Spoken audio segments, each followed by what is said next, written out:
ഇന്ത്യയുടെ ഭരണസിരാ കേന്ദ്രമായ ഡൽഹിയിൽ എല്ലാ കാലത്തും അധികാരത്തിലെത്തുക എന്നത് എല്ലാ പാർട്ടിയുടെ ലക്ഷ്യമാണ്. ഇപ്പോൾ അവിടെ കടുത്ത പോരാട്ടമാണ് നടക്കുന്നത്. ഇപ്പോൾ ചില സർവേ ഫലങ്ങളിൽ BJPക്കാണ് അനുകൂലമായ ഒരു സാഹചര്യം അവർ വിലയിരുത്തുന്നത്. പക്ഷേ മുൻപുള്ള തിരഞ്ഞെടുപ്പുകൾ വിലയിരുത്തിയാൽ അത് എത്രത്തോളം പ്രായോഗികമാണെന്ന് നാം അത്ഭുതത്തോടെ നോക്കേണ്ടിയിരിക്കുന്നു. BJPക്ക് മേധാവിത്വമുള്ള പാർലമെന്റ് തിരഞ്ഞെടുപ്പാണ് കഴിഞ്ഞത്. അത് മുൻ പാർലമെന്റ് തിരഞ്ഞെടുപ്പിലും 2019-ലും 2024-ലും ഏതാണ്ട് എല്ലാ സീറ്റുകളും BJP ഡൽഹിയിൽ നേടി. അത് പാർലമെന്റ് തിരഞ്ഞെടുപ്പിൽ. പക്ഷേ നിയമസഭാ തെരഞ്ഞെടുപ്പിൽ അങ്ങനെ ആയിരുന്നില്ല. 2020-ലെ നിയമസഭാ തെരഞ്ഞെടുപ്പിൽ ആം ആദ്മി പാർട്ടിക്ക്, അരവിന്ദ് കെജ്രിവാൾ നയിച്ച ആം ആദ്മി പാർട്ടിക്ക് 70-ൽ 62 സീറ്റുകൾ, 8 സീറ്റുകളിലേക്ക് BJP ഒതുങ്ങി. കോൺഗ്രസ് പൂജ്യമായി മാറി. അതിനു മുൻപ് 67 സീറ്റിലുണ്ടായിരുന്നു. അതിൽ നിന്നും ചെറിയ വ്യത്യാസമാണ് ഉണ്ടായത്. അവിടെ 3 സീറ്റുകൾ BJPക്ക് ഉണ്ടായി. അവിടെയും കോൺഗ്രസ് പൂർണ്ണമായി പൂജ്യമായിരുന്നു. അപ്പം നിയമസഭയിലേക്ക് ഒരു പാറ്റേൺ, ലോക്സഭയിലേക്ക് മറ്റൊരു പാറ്റേൺ. അത് ഏതാണ്ട് 1.5 ദശകമായി ഡൽഹിയിലെ സംവിധായകർ ആ ഒരു ഫോർമാറ്റിലാണ് മുന്നോട്ട് പോകുന്നത്. അതിൽ നിന്നും എന്തു മാറ്റമാണ് 2025-ലെ നിയമസഭാ തിരഞ്ഞെടുപ്പ് കൊണ്ടുവരുന്നത്? ഇതാണ് ഇവിടുത്തെ പ്രസക്തമായ ചോദ്യം. അതിന് ഉത്തരവെന്ന് പറയുന്നത്, അരവിന്ദ് കെജ്രിവാളിന് പഴയ പ്രഭാവം ഉണ്ടോ? അദ്ദേഹത്തിൻ്റെ ഇൻവിൻസിബിലിറ്റി എന്ന് ചോദ്യം ചെയ്യപ്പെട്ടിരിക്കുന്നു പല കാരണങ്ങളാൽ.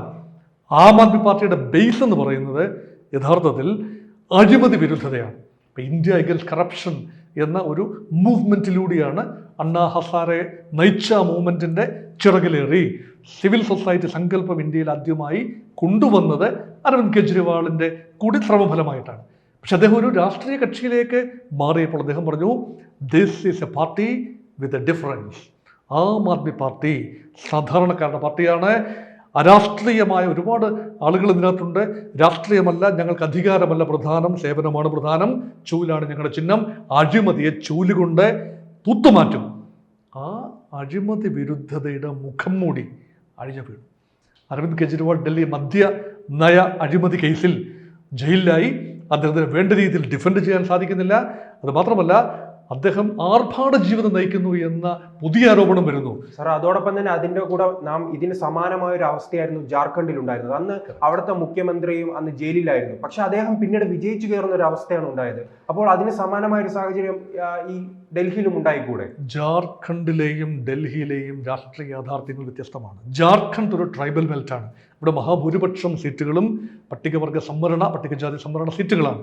അവിടെ അത് മാത്രമല്ല, ഒരു ദളിത് വിഭാഗക്കാരനായ, ആദിവാസി വിഭാഗക്കാരനായ ഹേമന്ത് സോറനെ അഴിമതി കേസിലാണെങ്കിൽ പോലും അകത്താക്കി വേണ്ട രീതിയിൽ അദ്ദേഹത്തിന് നീതി ലഭിച്ചില്ല എന്ന ഒരു ചിന്ത അവിടുത്തെ ആദിവാസികൾക്കിടയിലുണ്ട്. അതുകൊണ്ട് ആ ഒരു സഹതാപം, അത് മാത്രമല്ല കൽപ്പന സോറൻ, അദ്ദേഹത്തിൻ്റെ ഭാര്യ കൽപ്പന സോറൻ്റെ നേതൃത്വത്തിൽ അദ്ദേഹം ജയിലിലായിരുന്നപ്പോൾ ഉൾപ്പെടെ നല്ലൊരു വർക്കാണ് പാർട്ടി നടത്തിയത്. അതുകൊണ്ട് ജാർഖണ്ഡ് മുക്തി മോർച്ച ഒരു പ്രാദേശിക കക്ഷി എന്ന നിലയിൽ ജാർഖണ്ഡിൽ നേടിയെടുത്ത ആ ഒരു സഹതാപം അത് ഡൽഹിയിൽ അതേപോലെ അരവിന്ദ് കെജ്രിവാളിന് ഉണ്ടാകുന്നില്ല.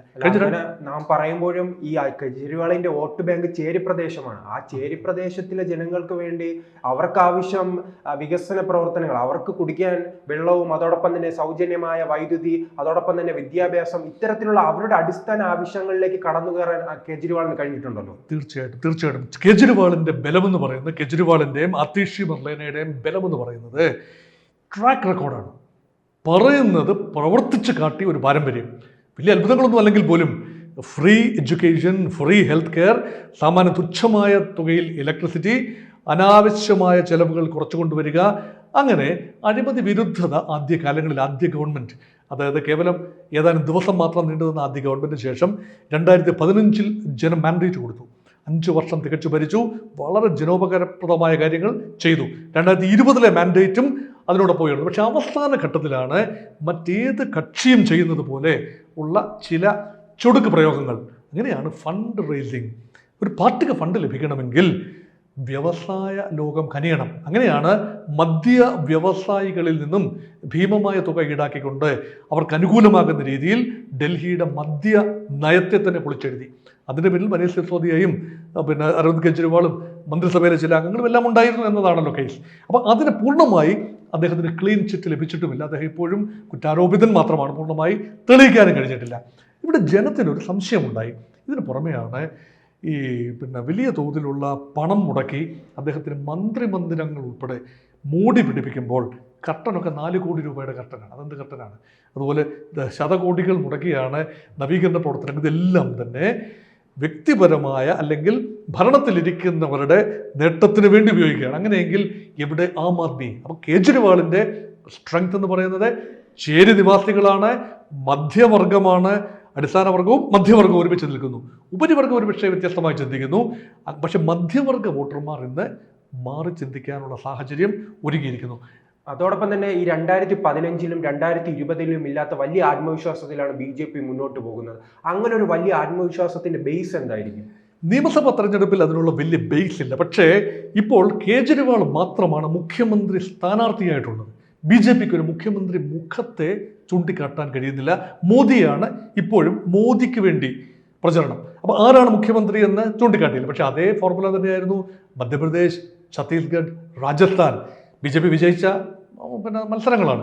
അവിടെയൊന്നും മുഖ്യമന്ത്രിയെ ചൂണ്ടിക്കാട്ടിയല്ല, പക്ഷേ BJPക്ക് വിജയിക്കാൻ കഴിഞ്ഞു. അങ്ങനെ ഡൽഹിയിലും അസാധ്യമായ കാര്യമല്ല. BJPയെ സംബന്ധിച്ചിടത്തോളം തികച്ചും അസാധ്യമായ കാര്യമല്ല. പ്രത്യേകിച്ചും കോൺഗ്രസ് പാർട്ടിയും ആം ആദ്മി പാർട്ടിയും BJPയും വേറെ വേറെ മത്സരിക്കുന്നു. BJPക്കുള്ള ഏക പ്രതീക്ഷ എന്ന് പറയുന്നത് കേജ്രിവാളിനെതിരെയുള്ള വോട്ടുകൾ കോൺഗ്രസിലേക്ക് പോകാതെ പൂർണ്ണമായും BJPയിലേക്ക് സ്വാംശീകരിച്ചാൽ അടിസ്ഥാനപരമായി ഏത് ദുർഘട്ടത്തിലും 30 മുതൽ 38% വരെ വോട്ട് BJPക്കുണ്ട്. പക്ഷേ കോൺഗ്രസ് പാർട്ടി തികച്ചും പ്രഭമങ്ങിയപ്പോൾ ഒരു ത്രികോണ മത്സരം പോലും ഇല്ലാതെ BJP വേഴ്സസ് ആപ്പ് എന്ന രീതിയിലാണ് കഴിഞ്ഞ നിയമസഭാ തെരഞ്ഞെടുപ്പ് നടന്നത്.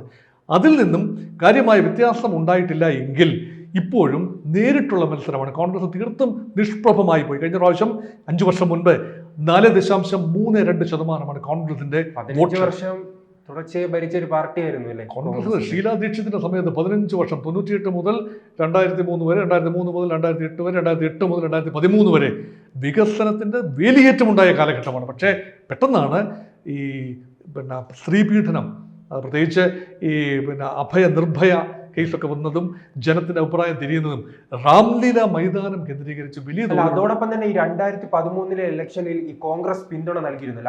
ആദ്യമായി AAP അധികാരത്തിൽ വരുന്നത് കോൺഗ്രസിന്റെ പിന്തുണയോടുകൂടിയാണ്. അതായിരിക്കുമോ അങ്ങനെ ഒരു തെറ്റായ തീരുമാനം കൊണ്ടായിരിക്കുമോ പിന്നീടുള്ള 2 തെരഞ്ഞെടുപ്പിലും 0-ലേക്ക് പോയത്? കോൺഗ്രസ് കാട്ടിയ ഏറ്റവും വലിയ അബദ്ധങ്ങളിലൊന്ന് ആന്ധ്രയിൽ കാട്ടിയ ഒരു അബദ്ധമാണ്. ആന്ധ്രയിൽ ജഗൻമോഹൻ റെഡ്ഡിയെ പിണക്കിവിട്ട് ഒരു പ്രാദേശിക കക്ഷി രൂപീകരിച്ച് ജഗൻമോഹൻ റെഡ്ഡിക്ക് മുഖ്യമന്ത്രി പദം നിഷേധിക്കുകയും ആന്ധ്രാപ്രദേശിനെ 2ആയി വിഭജിക്കാൻ ശ്രമിക്കുകയും ചെയ്ത ഒരു വലിയ ചരിത്രപരമായ മണ്ടത്തരം. രണ്ടാമത്തെ മണ്ടത്തരമാണ് ആം ആദ്മി പാർട്ടിക്ക് വളരാനുള്ള സാഹചര്യം ഒരുക്കി കൊടുത്തത് കോൺഗ്രസ് ആണ്. ഒന്ന്, അഴിമതിയിലൂടെ, അഴിമതി വിരുദ്ധതയുടെ ഏക ബെനിഫിഷ്യറിയായി BJP അല്ല മാറിയത്, അവിടെ ആപ്പാണ് മാറിയത്. ഇന്ത്യ ഒട്ടാകെ ഈ കേജ്രിവാളും അണ്ണാ ഹസറയും നേതൃത്വം നൽകിയ മൂവ്മെൻറ്റിൻ്റെ പ്രയോജനം ലഭിച്ചത് തീർച്ചയായും BJPക്കാണ്. പക്ഷേ ഡൽഹിയിൽ അതിൻ്റെ പ്രയോജനം ലഭിച്ചത് ആം ആദ്മി പാർട്ടിക്കാണ്. അത് തുടർന്നും ലഭിക്കുന്നത് ഇപ്പോഴാണ്. ഏത് ഒബ്ജക്റ്റീവിന് വേണ്ടി ആം ആദ്മി പാർട്ടി രൂപീകരിച്ചുവോ അതേ കാര്യം തന്നെ ആം ആദ്മി പാർട്ടിയെ തിരിഞ്ഞു കൊത്തുന്ന ഒരു സാഹചര്യം. അതെങ്ങനെ തരണം ചെയ്യാൻ കഴിയും എന്നതിനെക്കുറിച്ച് വലിയ സൂചനയില്ല. അതുകൊണ്ടാണ് വോട്ടർമാർ, പ്രബുദ്ധരായ വോട്ടർമാരാണ് ഡൽഹിയിൽ. ഇന്ത്യയുടെ പരിച്ഛേദമാണ്. 92 മുതൽ നിയമസഭയുണ്ട് അവിടെ. അപ്പോൾ ഇന്ത്യയുടെ മൊത്തം കേരളത്തിൽ നിന്ന്, തമിഴ്നാട്ടിൽ നിന്ന് എല്ലാം പോകുന്ന ഇന്ത്യയുടെ ക്രോസ് സെക്ഷനാണ്. ആ ഒരു സെൻസിൽ ഡൽഹി എങ്ങനെ ചിന്തിക്കുന്നു എന്നറിയാൻ എല്ലാവർക്കും വലിയ കൗതുകമുണ്ട്. അല്ല, അതോടൊപ്പം തന്നെ മറ്റൊരു കാര്യം, ഈ കോൺഗ്രസും അതോടൊപ്പം തന്നെ ഈ AAP ഈ ലോക്സഭാ തെരഞ്ഞെടുപ്പിൽ ഒരുമിച്ചായിരുന്നല്ലോ ഇന്ത്യ മുന്നണിയായി മത്സരിച്ചു. അങ്ങനെ ഒരു മത്സരം ഉണ്ടായിരുന്നെങ്കിൽ ഉറപ്പായിട്ടും ആ മുന്നണി തന്നെ അവിടെ തിരികെ വരാനുള്ള ഒരു സാഹചര്യം ഉണ്ടാകുമായിരുന്നു. അതും ഉണ്ടാവില്ല. കാരണം അത് ഉണ്ടാവാൻ സാധ്യതയില്ല. കാരണം ഭരണവിരുദ്ധ വികാരം അത് പൂർണ്ണമായി BJP ഒരുപക്ഷെ നേടിയെടുക്കും. ഇപ്പോൾ തന്നെ BJPക്ക് 56% വോട്ട് ഷെയർ ഉണ്ട്. ഡൽഹിയിൽ ഒറ്റയ്ക്ക് ലോക്സഭാ തെരഞ്ഞെടുപ്പിൽ 56% പിൻബലമുണ്ട്. അത് അതേപോലെ തന്നെ ട്രാൻസ്ഫർ ചെയ്യാനാണെങ്കിൽ BJPക്ക് പാട്ടും പാടി ജയിക്കാൻ കഴിയും ഈ തെരഞ്ഞെടുപ്പിൽ. കേവലം 6-7 മാസമല്ലേ ആയിട്ടുള്ളൂ ലോക്സഭാ തെരഞ്ഞെടുപ്പ് കഴിഞ്ഞതിന് ശേഷം. അതുകൊണ്ട് അത് ഫ്രഷായി നിൽക്കുകയാണെങ്കിൽ, പക്ഷേ സംസ്ഥാനത്തെ യാഥാർത്ഥ്യങ്ങൾ വ്യത്യസ്തമാണ് എന്നത് സമ്മതിക്കുന്നു. അതുകൊണ്ട് വ്യത്യസ്തമായൊരു പ്രകടനമാണ്. ഒരുപക്ഷെ ആം ആദ്മി പാർട്ടി തെരഞ്ഞെടുപ്പിന് വേണ്ടി വലിയ ഒരുക്കങ്ങൾ കഴിഞ്ഞ 1 വർഷമായി അവർ ഒരുങ്ങുകയാണ്. പ്രത്യേകിച്ചും കേജ്രിവാൾ അറസ്റ്റ് ചെയ്യപ്പെട്ടതിന് ശേഷം വലിയ ഒരുക്കങ്ങളാണ് നടത്തിയത്. മാസങ്ങൾക്ക് മുമ്പ് തന്നെ അവർ 70 സ്ഥാനാർത്ഥികളെ പ്രഖ്യാപിച്ചു. BJPക്കോ കോൺഗ്രസിനോ ഇപ്പോഴും തെരഞ്ഞെടുപ്പ് പ്രഖ്യാപിച്ചതിന് ശേഷം പോലും സ്ഥാനാർത്ഥി പട്ടിക പൂർണ്ണമാക്കാൻ കഴിഞ്ഞിട്ടില്ല. അതുകൊണ്ട് ആപ്പിന് ചില അഡ്വാൻറ്റേജസ് ഉണ്ട്, അതില്ലെന്ന് പറയാനാവില്ല. ഞാൻ നേരത്തെ പറഞ്ഞ ട്രാക്ക് റെക്കോർഡുണ്ട്, അതുപോലെ നേതൃത്വത്തിൻ്റെ ഒരു പ്രഭാവമുണ്ട്. അതിഷി പറയുന്നത് ഞാൻ താൽക്കാലിക മുഖ്യമന്ത്രി മാത്രമാണ്, അരവിന്ദ് കെജ്രിവാളിന് വേണ്ടി ഞാൻ വഴിമാറിക്കൊടുക്കുമെന്നാണ് പറയുന്നത്. അതുകൊണ്ട് അരവിന്ദ് കെജ്രിവാളിനെ ഒരിക്കൽ കൂടി മുഖ്യമന്ത്രി പദത്തിലേക്ക് സർവാത്മന സ്വീകരിക്കാൻ, എല്ലാം മറന്ന് എല്ലാം പുറത്ത് സ്വീകരിക്കാൻ ഡൽഹി ജനത തയ്യാറാകുമോ എന്നതാണ് $1 million ക്വസ്റ്റ്യൻ. കൂടുതൽ വാർത്തകളും വിശേഷങ്ങളും നിങ്ങളിലേക്ക് എത്താൻ ABC മലയാളം സബ്സ്ക്രൈബ് ചെയ്യുക, ബെൽ ബട്ടണും അമർത്തുക.